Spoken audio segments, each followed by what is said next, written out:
Laws of motion का एक और क्वेश्चन देख लेते हैं एग्जाम्पलर्स है फिंगर टिप्स के। तो हमसे कह रहा है इस क्वेश्चन के अंदर a body of mass 2 kilogram travels according to the law xt।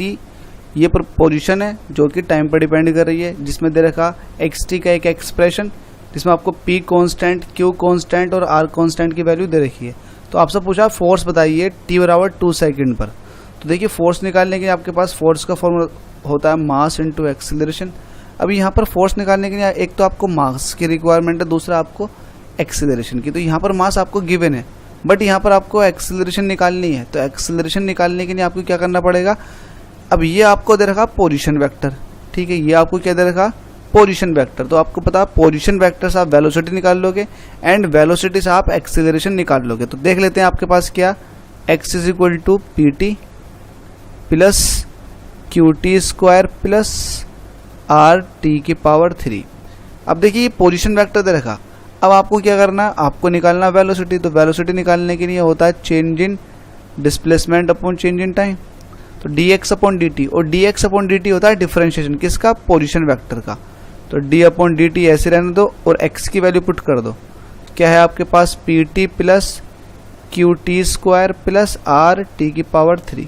Differentiation इसका बहुत ज़्यादा ईजी है, ठीक है। इसके डिफरेंशिएशन में आपको क्या करना होगा, देखिए ये डिफरेंशिएशन जो लगा हुआ बाहर लगा हुआ, इट मीन्स ये इस वाली टर्म के लिए भी है, इस टर्म के लिए भी है और इस वाली टर्म के लिए भी है।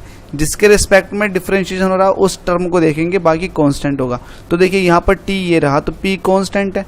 अब t का t के रिस्पेक्ट में करते हैं तो डिफरेंशिएशन आता है 1, ठीक है, प्लस अब q कांस्टेंट है, t ये है। अब देखो t की पावर 2 है, आपने डिफरेंशिएशन पढ़ रखा होगा d अपॉन dx x की पावर n का। अगर x की पावर n का आपको याद आ रहा हो तो पावर पहला आ जाती है और पावर में से एक कम हो जाता है। तो यहाँ पर भी ऐसे ही है, हम t के रेस्पेक्ट में कर रहे हैं, t की पावर कितनी है 2 है, तो पावर पहला आ जाएगी और पावर में से एक कम हो जाएगा। तो 2 में से 1 सब्ट्रैक्ट करोगे तो आ जाएगा 1 प्लस r ऐसे रहेगा। और देखिए t की पावर 3 है तो पावर पहला आ जाएगी, पावर में से एक सब्ट्रैक्ट हो जाएगा, मतलब 2 बचेगा। तो आपके पास ये वेलोसिटी का एक्सप्रेशन निकल कर आ चुका है। सही करके लिख दीजिएगा p plus 2qt plus 3rt square. देखिए ये आपके पास वेलोसिटी आ चुकी है, बट आपको वेलोसिटी नहीं चाहिए, आपको चाहिए क्या, एक्सीलरेशन। तो आप वेलोसिटी का भी एक बार डिफरेंशिएशन और करोगे एक्सीलरेशन निकालने के लिए। It means a is equal to होता है dv अपॉन dt। तो d अपॉन dt ऐसे ही रहेगा, वेलोसिटी जगह रख दीजिएगा आप p प्लस जो ऊपर एक्सप्रेशन आया हुआ 2qt प्लस 3rt स्क्वायर, ठीक है। अब इसका डिफरेंशिएशन करना आपको।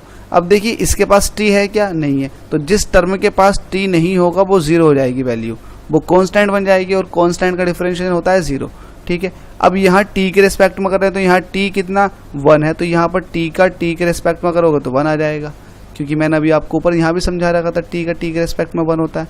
अब यहाँ पर t स्क्वायर है, इट मीन्स पावर पहला आ जाएगी। तो पावर पहला आने का मतलब ये है पावर 2 है, 2 पहला आ गया, r ऐसे रहेगा और पावर में से एक कम हो गया, इट मीन्स t बचेगा। t स्क्वायर का क्या बचा, t बचा। इसको ठीक करके लिख लीजिएगा, ये आपके पास 2q हो गया और ये हो गया 3 2 6 6rt, ठीक है। ये आपके पास एक्सीलरेशन आ गया, बट आपको एक्सीलरेशन पूछा है t is equal to 2 second पर। तो यहाँ पर आपको टाइम की वैल्यू पुट कर देनी है। तो a इज इक्वल टू कितना आ जाएगा 2q प्लस 6r और t की वैल्यू कितनी है 2। अब देखिए यहाँ पर 6 2 कितना होता है 12, तो 2q प्लस 12r। अब यहाँ पर q और r की वैल्यू पुट कर दीजिएगा। देखो q कितना भाई, q है आपके पास 4 जबकि r आपके पास है 5। तो q जो है आपके पास 4 है तो यहाँ रख दीजिएगा 2 इंटू 4 प्लस r जो है वो आपके पास 5 है, तो वैल्यू कितनी आ जाएगी 2 4 जा 8 और 12 5 जा 60। तो ये आपके पास 68 आ जाएगा मीटर पर सेकंड स्क्वायर एक्सीलरेशन। ये आपके पास एक्सीलरेशन की वैल्यू निकल कर आ चुकी है। अब आपको क्या चाहिए था, आपको चाहिए था फोर्स। तो फोर्स होता है F is equal to ma। Mass कितना दे रखा आपको, क्वेश्चन के अकॉर्डिंग चलते हैं। मास आपको दे रखा है 2 किलोग्राम, तो यहाँ पर 2 रख दीजिएगा। और एक्सीलरेशन निकल कर आया 68। तो 68 में जब 68 की 2 से मल्टीप्लाई करोगे तो 8 2 जा 16 और ये हो जाएगा 120। तो 631 136 इसका आंसर निकल कर आ जाना चाहिए न्यूटन, 136 न्यूटन। अब देख लीजिएगा 136 कहीं ऑप्शन में है कि यस 136 इसका आंसर हो जाएगा। तो बहुत सिंपल है, इसमें आपको डबल डिफरेंशिएशन करना और कुछ नहीं है।